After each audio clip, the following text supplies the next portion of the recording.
capítol anterior. Hola, què tal? Soc en Pou, Forrest Pou. Ara estava a punt d'explicar la meva història del Vietnam. Home, la veritat és que no m'interessa una merda. A l'Emili vaig conèixer en Bubalú i el sergent Dan també. Un dia, mentre miràvem la tele, vam veure que havia començat una guerra contra uns senyors de color groc. Vam arribar a la guerra amb un avió molt gran. Allà vaig veure coses molt lletges. Em posava content quan li explicava tot a la Jenny, a través d'una carta. I Forrest, es pot saber què fots fregant-te paper pels ous? Escric a la Jenny. Uns grocs malparits van agafar en Buma i li van fer la vaca. Vaig agafar-lo i vaig començar a córrer fins a un lloc on estigués a salvo. La Vinyeta presenta... La Pura i en Ramonet.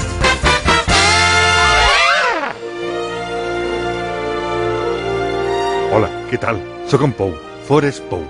Ja ho sabem que ets en Forrest Pou, ja ho sabem. Ho dius cada cop que comences un capítol. No, és clar que ho dic. O és que potser no està escrit el guió. Potser, si no estigués escrit el guió, potser no ho diria. Però és que està escrit, eh? Pou, vols dir Mira. que no t'estàs empaltant del sentiment del Forrest Gump, aquest? Empaltant? No ho sé. Però empalmat... Prou, que sembles el Luismi. Va, seguim.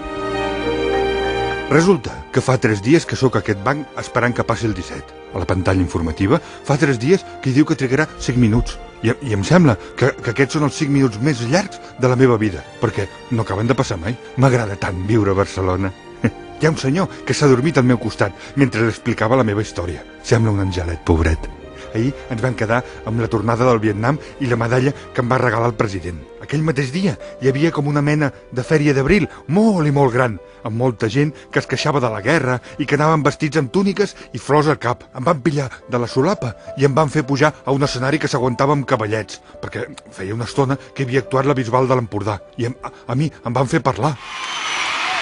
Ei, tio, digues el que vulguis sobre la guerra. Sí, tio, digues que és un mal rotllo. Digue-ho, tio, va, digue-ho. I va ser llavors quan vaig veure la gent que venia corrent entre els esbarzers, esgarrinxant-se els genolls i deixant-se'n la carn viva, ben viva.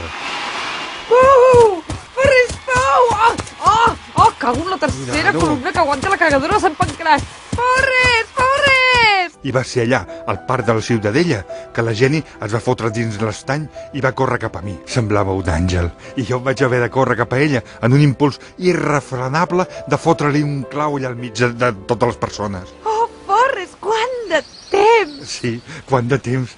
Vols fer un quiqui? Ai, mira que ets burro, eh? Ui, és que porto molts anys esperant, eh? És que tinc nòvio, saps? És un tio molt guai. És super hippie.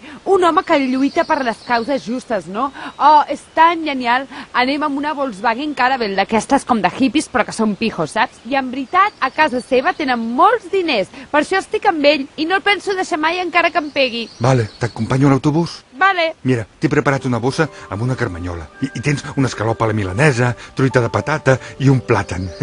També t'he posat un suc de préssec. Però no te'l beguis massa de pressa, que encara arrujaràs, eh? Gràcies, Forrest. Ets un encant. Adeu, pau i amor.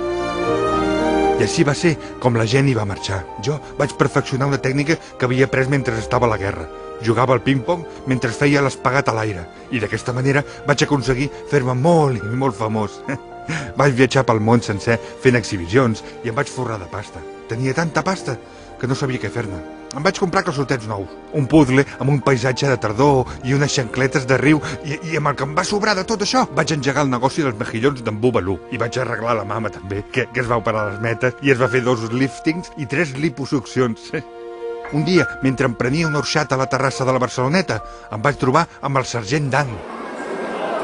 Sergent Dan, és vostè? Hòstia, pàjaro de mal agüero. Passa, vais, lluny de mi, passa. Que no em coneix, sóc en Pou, en Forrest Pou. I tant que et conec, i massa que me'n recordo de tu. Per culpa teva, ara sóc una desferra humana.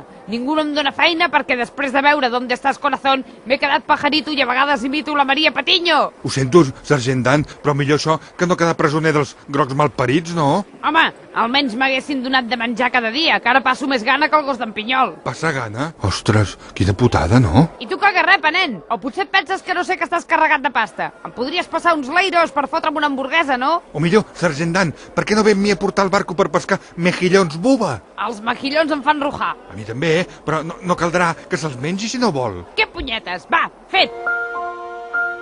I així va ser com vaig començar la nova etapa de la meva vida amb el sergent Dan. La Jenny va aparèixer més tard, però això ja l'explicaré demà, que ara tinc una mica de cacona. Continuarà?